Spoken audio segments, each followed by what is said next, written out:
All right guys, once again सबैलाई नमस्कार। मेरो मिनी ब्लगमा मेरो सो वान यसरी भयो। त्यसपछि म होटल गएपछि चाहिँ मेरो कफीको अर्डर आएको थियो बिहान बिहान 3वटा, अनि 3वटा कफी दियो। त्यसपछि आज हाम्रो होलीको विशेष चाहिँ अचार बनेको थियो। अचार सँगसँगै मटन पनि बनेको थियो। त साउजीले चाहिँ हाम्रो मटन काट्दै हुनुहुन्थ्यो।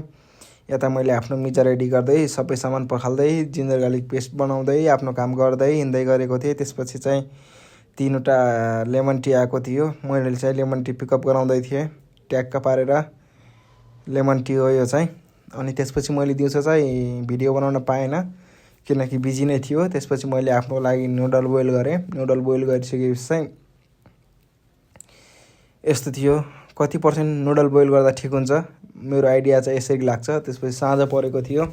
साँझ परेको बेला चाहिँ ट्याक्क आफू बसेर धेरै नै थकाइ लागेको थियो। अनि पछि एकछिन बस्दै चिया खाँदै बस्दै थिएँ। अनि पछि हाम्रो होटलमा चाहिँ मुसाले धेरै सताएको छ।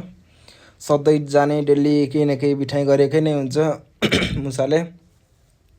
त्यसपछि यो मुसालाई ठिक लगाउनलाई चाहिँ हाम्रो साउजीले आइडिया लगाएर चिप्काउने लिएर आउनुभएको थियो। यो चाहिँ मुसालाई फसाउने आइडिया हो।